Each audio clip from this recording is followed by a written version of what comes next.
బెల్లుగూడలో bumper offer 3,75,00,000 G+2 4 BHK villa కొనండి. నెలకు 1,00,000 rent guarantee. Terms and conditions apply. So ఎట్టకేలకు India ఫైనల్కి చేరుకుపోయింది. T20 వరల్డ్ కప్లో ఫైనల్ మ్యాచ్లో న్యూజిలాండ్తో తలపడబోతుంది. గతంలో మన వరల్డ్ కప్లో సెమీస్లో ఇదే న్యూజిలాండ్ మనల్ని ఓడించింది.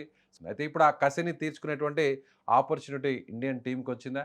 సో అహ్మదాబాద్లో పిచ్ ఎలా ఉండబోతుంది, మనకి కలిసి వచ్చేటువంటి అవకాశం లేదు. దీని గురించి డిస్కస్ చేద్దాం. మనతో పాటున్నారు సీనియర్ స్పోర్ట్స్ అనలిస్ట్ సుధీర్ మహావత్ గారు. నమస్తే సార్. నమస్తే విజయ్ గారు, ఎలా ఉన్నారు? ఫైన్ అండి, గుడ్ గుడ్. సో అందరం కూడా హ్యాపీగా ఉన్నాం. నిన్న జరిగినటువంటి మ్యాచ్ కంటగా కొనసాగింది. చివరి ఓవర్ వరకు కూడా ఆ టెన్షన్ క్రియేట్ అయింది. మన ఫస్ట్ బ్యాటింగ్ పూర్తయ్యేసరికి 253 అంటే ఈజీగా అసలు ఎవరు కూడా దగ్గరికి రాలేరు, ఆల్మోస్ట్ 200 బిలోనే ఆల్అవుట్ చేసేస్తారని అందరూ కూడా ఊహించారు. బట్ ఇంగ్లాండ్ మాత్రం ఒక గట్టి ఫైట్ ఇచ్చింది. చివరి ఓవర్ వరకు కూడా మ్యాచ్ వాళ్ళ వైపే ఉన్నది. అనూహ్యంగా లాస్ట్ ఓవర్లో మ్యాచ్ ఇండియా వైపు తిరిగింది. ఏమంటారు? It was an absolute thriller Vijay, డౌటే లేదు. చాలా రేర్ గా చూస్తుంటాం అంత బిగ్ స్కోరింగ్ మ్యాచెస్ చేజ్ చేస్తున్నప్పుడు దగ్గరికి రావడం అనేది. It was so near so far అయిపోయింది ఇంగ్లాండ్ కు. అండ్ ఫెంటాస్టిక్ ఎఫర్ట్ కనబరిచారు అందులో, డౌటే లేదు. మీరు చెప్పినట్టుగా Bethell was magnificent yesterday. Actually the youngster ఒక మెయిన్ స్టార్ బ్యాటర్ గా ఎదుగుతున్నాడు ఇంగ్లాండ్ టీమ్ లో. అదొక మంచి న్యూస్ ఫర్ వాళ్ళకు ఫ్యూచర్ విషయం మాట్లాడినట్లయితే. కపుల్ ఆఫ్ ఓవర్స్ లో ఇండియా పట్టు బిగించారు టోటల్ గా చెప్పాలంటే. That's 18th over of Bumrah was very key for India. Actually ఆ పర్టికులర్ ఓవర్ లో ఎప్పుడైతే 6 runs మాత్రమే ఇచ్చాడో అక్కడ ఇంగ్లాండ్ టోటల్ గా మరొకసారి బ్యాక్ ఫుట్ లోకి వచ్చింది. అండ్ ఆ తర్వాత మరొక నెక్స్ట్ ఓవర్ లో కూడా Hardik Pandya gave only 9 runs. And అక్కడ లాస్ట్ ఓవర్ 29-30 runs సాధించాలంటే ఇంత ఈజీ కాదు ఏ టీం కైనా కానీ, ఎంత పెద్ద పెద్ద బ్యాటర్స్ ఉన్నా కానీ. రేర్ గానే చూస్తుంటాం 30-25 runs సాధించడం. That happened in Kolkata Brathwaite innings ఫైనల్లో అగైనెస్ట్ ఇంగ్లాండ్. బట్ చాలా కష్టం. అప్పటికే 18th ఓవర్ వరకు వాళ్ళ చేతిలోనే ఉండింది. మీరు చెప్పినట్టుగా 3 overs లో 45 runs కొట్టడం అనేది అంత పెద్ద కష్టమైనటువంటి పని కాదు. దట్టు ఎందుకంటే వాళ్ళకి వికెట్లు కూడా 4-5 వికెట్స్ ఉన్నాయి చేతిలో. మీరు మార్కులు ఎక్కువగా కొంచెం కెప్టెన్ సూర్యకుమార్ యాదవ్ కూడా ఇవ్వాల్సిందే. The way he made changes in the bowling. Actually ముఖ్యంగా బుమ్రాను ఆ స్పెషల్ ఎఫర్ట్ కొరకు ఉంచాడు కూడా. అసలు యాక్చువల్గా అతనికి తెలుసు మధ్యలో ఎప్పుడైతే Bethell and Curran Jacks runs సాధించడం మొదలు పెట్టారో, ఈ అండర్స్టూడ్ దట్ సిచ్యువేషన్ ఇటువంటిది అరైజ్ కావచ్చు అండ్ ఒక టైట్ ఓవర్ కొరకు డెఫినెట్లీ అవసరం ఉంటుందని చెప్పి. అండ్ ఆ టైట్ ఓవర్ బుమ్రా వేయడం, ఆ తర్వాత మరొక టైట్ ఓవర్ హార్దిక్ వేయడం, ఈ 2 overs లో మ్యాచ్ చేంజ్ అయిపోయింది. అండ్ చివరికి ఒక థ్రిల్లింగ్ విన్ ఇండియా సాధించింది 7 runs తోటి. And into the finals for the 4th time in T20 world cup లో. 2007 లో గెలిచారు, తర్వాత 14 ఐ థింక్ శ్రీలంక అగైనెస్ట్ ఓడిపోయినారు ఇన్ మీర్పూర్ లో. That was a close match actually. And ఆ తర్వాత లాస్ట్ వరల్డ్ కప్ గెలిచారు. సో 4th time ఫైనల్లో ప్రవేశించారు. న్యూజిలాండ్ నేను అనుకుంటాను ఓన్లీ వన్స్ మాత్రమే ఫైనల్ ఆడారు. 2021 లో అగైనెస్ట్ ఆస్ట్రేలియా ఓడిపోయినారు. సో ఒకసారి గెలిచి ఓడిపోయినారు, గెలిచారు. సో మరొక మంచి ఛాన్స్ ఉంది. సో బ్యాక్ టు బ్యాక్ ఇప్పటి వరకు అయితే టైటిల్స్ లేవు ఏ టీమ్ కూడా T20 వరల్డ్ కప్ లో. హిస్టరీ ఇక్కడ మనం you remember I think 1 month ago మనం డిస్కషన్ చేసినప్పుడు కూడా Vijay, one of the favourites గా ఇండియా ఉంటుంది, వన్ ఆఫ్ ది ఫేవరెట్స్ గా న్యూజిలాండ్ కూడా ఉంటుందని చెప్పాం. అండ్ ఇప్పుడు both the teams in the finals. So it is definitely going to be an exciting final in Ahmedabad అండి, డౌట్ లేదు. T20 వరల్డ్ కప్ స్టార్ట్ అయ్యే ముందు వరకు కూడా అద్భుతమైన ఫామ్లో ఉన్నాడు. ఒంటి చేత్తో వరుసగా మ్యాచ్లన్నింటినీ గెలిపించినటువంటి అభిషేక్ ఒక్కసారిగా ఐసీసీ ఈవెంట్కి వచ్చేసరికి ఒక్కసారిగా పూర్తిగా చేతులెత్తేసినటువంటి పరిస్థితి. ఒకే ఒక్క మ్యాచ్లో హాఫ్ సెంచరీ చేశారు. నిన్న కూడా చాలా నిరుత్సాహపరిచారు. సో ఆల్మోస్ట్ అందరు బ్యాటింగ్లోకి వచ్చినటువంటి ప్రతి ఒక్కరు కూడా తమ స్థాయికి తగ్గట్టు నిన్న మ్యాచ్ ఆడారు, ఒక్క అభిషేక్ శర్మ తప్ప. సో ఫైనల్ మ్యాచ్లో అభిషేక్ని ఉంచుతారా, లేదంటే అభిషేక్ ప్లేస్ని ఏదన్నా మళ్ళీ వేరే వాళ్ళతో భర్తీ చేసేటువంటి ఛాన్సెస్ ఏమన్నా ఉన్నాయంటారా? ఇంకా 2 days to go for the final Vijay, but that will be a tough call also Abhishek drop చేయడం అనేది. అంటే మీరు చూడండి T20 లాంటి వరల్డ్ కప్ లో T20 మ్యాచ్ లోనే మీరు ఎనీ మ్యాచ్ తీసుకున్నా కానీ ఎవ్రీ బ్యాటర్ అయితే మీకు ఆడరు. మీరు నలుగురు మెయిన్ ప్లేయర్స్ ఇద్దరు ఆడితే సరిపోతుంది రియల్ గా చెప్పాలంటే. నిన్న ఇంగ్లాండ్ లో ఎంతమంది ఆడారు చెప్పండి? ఒక బెథెల్ ఆడాడు, తర్వాత 35 we saw ఫ్రమ్ కరణ్ నుంచి, తర్వాత జాక్స్ నుంచి చూసాం కొన్ని ఇంపార్టెంట్. మిగతా వాళ్ళందరూ కూడా ఫెయిల్ అయిపోయినారు. సో అట్లాగే నిన్నటి ఇండియన్ ఇన్నింగ్స్ లో కూడా చూసుకున్నట్లయితే 89 ఫ్రమ్ సంజు సామ్సన్, మిగతా వాళ్ళు డుబే ఒక మంచి ఇన్నింగ్స్ ఆడాడు. తర్వాత చివరిలో ఆఫ్ కోర్స్ తిలక్ వర్మ కొన్ని షాట్స్ ఆడడంతో ఆ స్కోర్ చేయగలిగారు. సో ఎవ్రీబడి మీకు ఆడరు రియల్ గా చెప్పాలంటే. అంటే ప్రతి మీకు ఏ మ్యాచ్ ఏ టోర్నమెంట్ తీసుకున్నా కానీ. బట్ అతని ఫామ్ టాప్ ఆర్డర్ లో మీరు అన్నట్టుగా చాలా చాలా కీలకమే ఇండియాకు. అండ్ ఒక్కొక్కసారి జరుగుతూ ఉంటుంది because is a wonderful player actually. Power play లో we all know that what kind of impact he makes actually అతడు ఫామ్‌లో ఉన్నప్పుడు. But it's not been his tournament. Only 150 against Zimbabwe మినహాయించి మీరన్నట్టుగా స్ట్రగుల్ అవుతున్నాడు. దానికి నేనేమనుకుంటానంటే ఒకసారి ఎప్పుడైతే అస్వస్థతకు గురైపోయినాడో మళ్ళీ స్టమక్ ప్రాబ్లమ్ వల్ల మళ్ళీ తిరిగి రావాల్సొచ్చింది. అండ్ ఆ అవకాశాన్ని సంజు సామ్సన్ రియల్‌గా 2 చేతులా తీసుకున్నాడని చెప్పాలి. బికాస్ ఢిల్లీలో ఆ ఛాన్స్ అతనికొచ్చింది. ఒక పెద్ద ఇన్నింగ్స్ ఆడకున్నా గాని, he played very good shots actually. మళ్ళీ అతన్ని ఆడించారు. అండ్ ఆ తర్వాత we know that last couple of మ్యాచెస్‌లో Sanju Samson has been hero in India's batting. But Abhishek శర్మను పక్కకు పెట్టడం అనేది నేను అనుకుంటాను అంత ఈజీ డెసిషన్ కాకపోవచ్చు. బికాస్ మీరు చూడండి, అతన్ని పక్కకు పెడితే ఎవరిని ఆడిస్తారు? అతన్ని పక్కకు పెట్టి మరి ఇండియా మరి న్యూజిలాండ్ బ్యాటింగ్ కూడా స్ట్రాంగ్‌గా ఉందని ఒక బౌలర్‌ని ఎక్స్‌ట్రా ఇంక్లూడ్ చేస్తారా? ఆర్ లేకుంటే రింకు సింగ్‌ని తీసుకొని, రింకు ఒక్కడే కదా మీకు ఆప్షన్ ఉన్నది. రింకు ఒక్కడే ఆప్షన్ ఉన్నది. ఆ రింకు ఆడినట్లయితే మీకు డౌన్‌లో ఆడతాడు. అంతవరకు ఒక్కసారి బ్యాటింగ్ కూడా మీకు రాకపోవచ్చు. సెవెంత్, ఎయిత్ డౌన్ వరకు చాలా రేర్‌గా టీ20 మ్యాచెస్‌లో మీకు బ్యాటింగ్ వస్తది విజయ్. సో అందుకని అభిషేక్ శర్మ నాకు అనిపిస్తది ఇంపార్టెంట్ మ్యాచ్‌లో తీయకపోవచ్చు. Because the team is doing well actually. I think ఒక థింగ్ ఏందంటే ఒకళ్ళు కాకుంటే ఒకళ్ళు ఆడుతున్నారు గనుక I think that's good thing actually. ఇప్పుడు ఫర్ ఎగ్జాంపుల్ ఫైనల్‌లో you never know, Sanju Samson ఆడకపోవచ్చు, అభిషేక్ ఉంటే అభిషేక్ ఆడొచ్చు, ఈశాన్ కిషన్ ఆడొచ్చు. సో అందుకని టాప్ ప్లేయర్స్ ఎవరైతే ఉంటారో వాళ్ళకు ఫామ్ అటు ఇటు అనేది జరుగుతూ ఉంటుంది. ఈవెన్ సూర్యకుమార్ యాదవ్ కూడా ఈ ఈ సంవత్సరం కంటే ముందు ఈ హ్యాడ్ ఫెయిల్యూర్స్. ఒక 25 ఇన్నింగ్స్ లో అతనికి హాఫ్ సెంచరీ కూడా లేదు టీ20లో. న్యూజిలాండ్ అగైనెస్ట్ తన ఫామ్ రాబట్టుకున్నాడు, అద్భుతంగా ఆడుతున్నాడు ఇప్పుడు. That's good thing actually. అతను కూడా ఒక 50 మినాయించినట్లయితే చిన్న చిన్న కాంట్రిబ్యూషన్స్ ఉన్నాయి. బట్ అభిషేక్ విషయంలో నేను అనుకుంటాను అంత డేర్ స్టెప్ తీసుకోకపోవచ్చు పక్కకు పెట్టడం అనేది. But again you never know, management decision ఎలా ఉంటుందో we can't say. But my this thing is I don't think will be dropped for the finals. So మనం విజయ్. న్యూజిలాండ్‌ని చూసాం. న్యూజిలాండ్ కూడా అద్భుతమైనటువంటి ఫామ్‌లో ఉంది. న్యూజిలాండ్ బ్యాట్స్‌మెన్స్‌లో అలెన్ ఫాస్టెస్ట్ 100 కూడా చేశారు. 33 బాల్స్‌లో 100 కూడా పూర్తి చేసినటువంటి పరిస్థితి. సో ఇంగ్లాండ్‌లో బెత్తల్ ఏ విధంగా మన పట్ల అతను ఒక పూర్తి స్థాయిలో వన్ సైడ్ మ్యాచ్‌ని తీసుకువెళ్ళేటువంటి పరిస్థితి అతను తీసుకొచ్చాడు ఇంగ్లాండ్ మ్యాచ్‌లో. రేపు న్యూజిలాండ్‌ను కూడా ఒకవేళ అలెన్ గాని క్లిక్ అయితే సో మనకు కష్టాలు తప్పవు అనుకోవచ్చా? సి వన్ థింగ్ ఏంటంటే ఇప్పటివరకు న్యూజిలాండ్ కు పాపం ఛాంపియన్స్ ట్రాఫీస్ ఉన్నాయి కానీ ఏ వరల్డ్ కప్లు లేవు వాళ్ళ టైటిల్స్. 1975 నుంచి బిగ్ వరల్డ్ కప్ స్టార్ట్ అయింది. 2007 నుండి టీ20 స్టార్ట్ అయింది. అండ్ వాళ్ళు టీ20 వరల్డ్ కప్ లోనైతే వన్స్ ఫైనల్ కి వచ్చారు. అండ్ 50-50 దాంట్లో వి ఆల్ నో దట్ 19 లో ఫైనల్ కి వచ్చాడు, 15 లో ఫైనల్ కి వచ్చారు. 2 సార్లు కూడా అవకాశాలను చేజుచ్చుకున్నారు. వాళ్ళు సెమీఫైనల్ లోనే వాళ్ళ యొక్క బ్యాటిల్ అనేది ప్రతిసారి ఎండ్ అవుతుంటుంది. But this year early hiccups తర్వాత, ఎర్లీ స్ట్రగల్స్ తర్వాత they have played well. Now they are really playing well. అద్భుతమైనటువంటి ఫామ్ లో మీరు అన్నట్టుగా Allen has been their hero, one of the heroes. అతనిలో చాలా చాలా మార్పులు చూస్తున్నాం. బ్రిలియంట్ గా ఆడుతున్నాడు, కన్సిస్టెన్సీ ఉంది. అండ్ అతనితో పాటు సిఫర్ట్ కూడా ఇద్దరు కలిసి కూడా మంచి ఓపెనింగ్ పార్ట్నర్షిప్స్ నమోదు చేస్తున్నారు. పవర్ ప్లే లో ఈ బౌలర్స్ కూడా ఛాన్స్ ఇవ్వటం లేదు. సో అటువంటి ఫామ్ లో ఉన్నటువంటి ప్లేయర్స్ ను అవుట్ చేయడం కూడా నేను అనుకుంటాను ఇద్దరు ఎవరు సెట్ అయినా కానీ it's going to be difficult for India.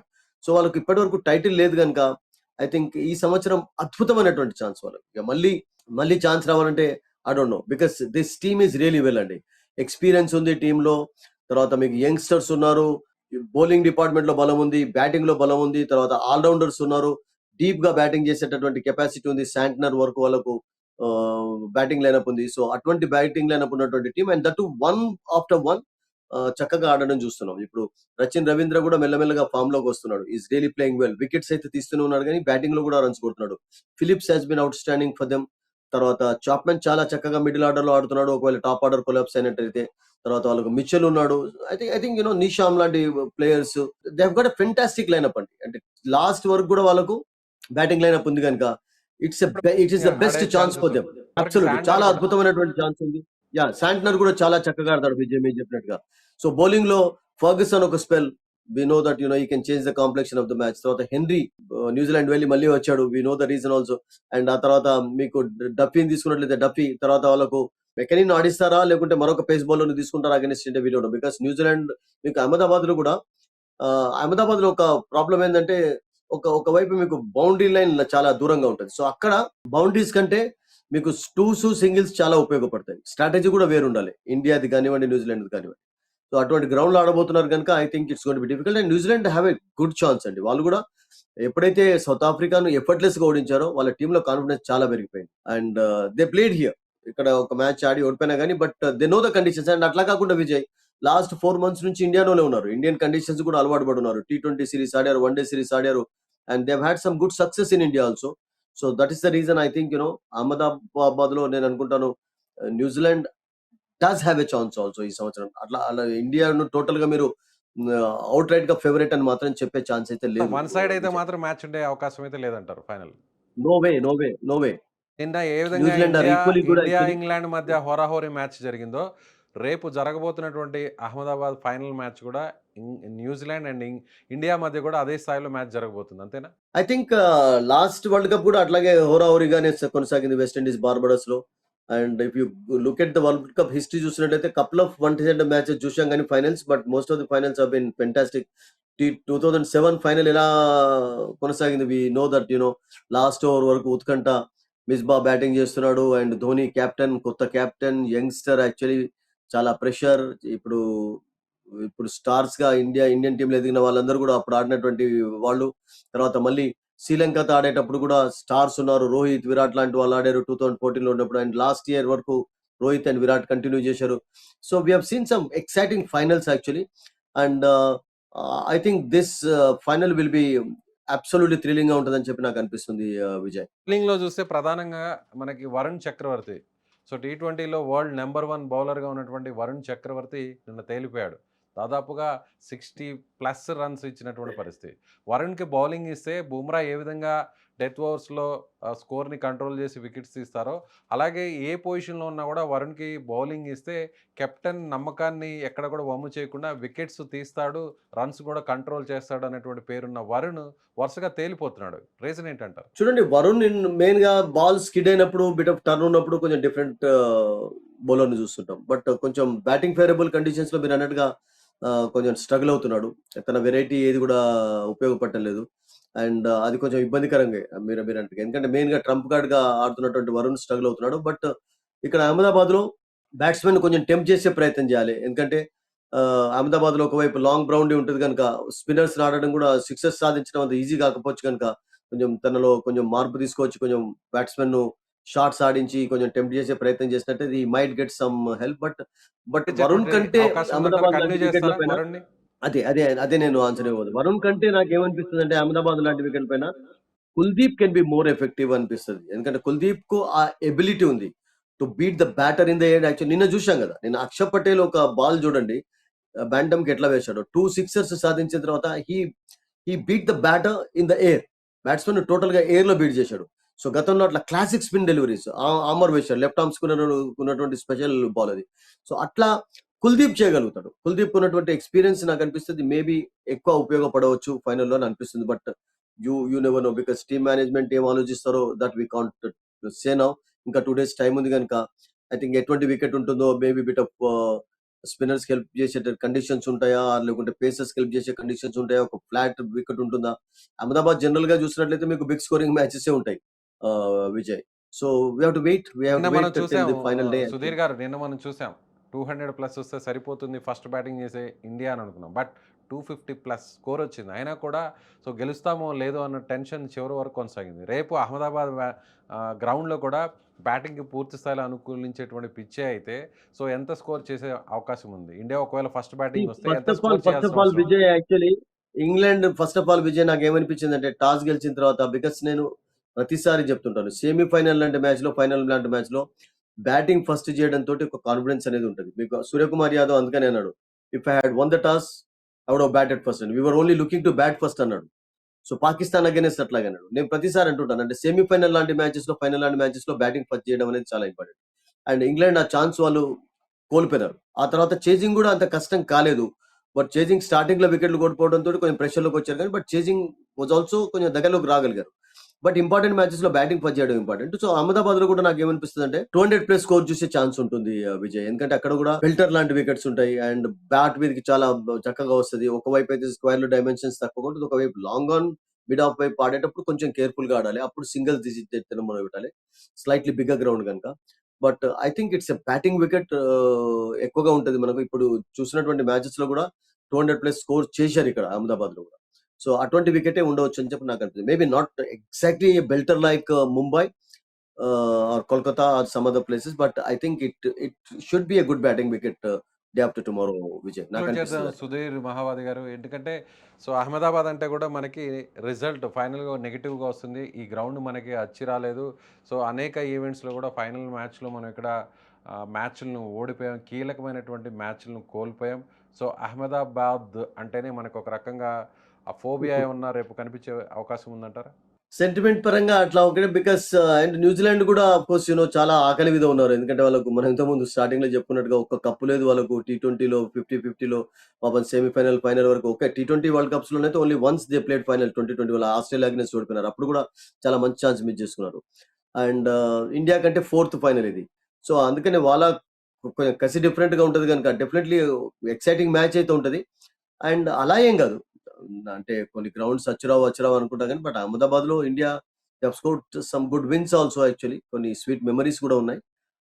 Hope that India will do better in the finals actually. Same momentum కొనసాగాలని మనం కోరుకుందాం మన ఛానెల్ తరఫున. రైట్. Let's yes. హోప్. మీరన్నట్టుగా ఖచ్చితంగా అహ్మదాబాద్‌లో తిరిగి ఏదైతే సో మనకున్నటువంటి ఆ సెంటిమెంట్‌ని తిరిగి రాసి, మళ్ళీ తిరిగి యథేచ్ఛగా మన హవాని కొనసాగించి, ఫైనల్ మ్యాచ్‌లో గెలిచి, మూడవ టీ20 వరల్డ్ కప్‌ను ఇండియా లిఫ్ట్ చేయాలని మనస్ఫూర్తిగా అందరం కోరుకుంటున్నాం. మీరన్నట్టుగా ఖచ్చితంగా చిన్న చిన్న ఏదైతే ఆ ప్రాబ్లమ్స్ ఉన్నాయో వాటన్నిటిని కూడా వెంటనే రెక్టిఫై చేసుకొని, మళ్ళీ తిరుగులేనటువంటి ఒక బ్యాటింగ్‌ని కొనసాగించాలి. బౌలింగ్‌లో ఉన్నటువంటి చిన్న చిన్న మార్పులను కూడా చేసుకుంటే ఇండియా తిరిగి మళ్ళీ వరల్డ్ కప్‌ను ఈసారి కూడా గెలిచేటువంటి అవకాశం ఉంది. 2024 తర్వాత ఈసారి మళ్ళీ 2026 వరల్డ్ కప్ కూడా ఇండియాకి వచ్చేటువంటి ఛాన్సెస్ ఎంతవరకు ఉంటాయో వేచి చూద్దాం. మీరేమనుకుంటున్నారు?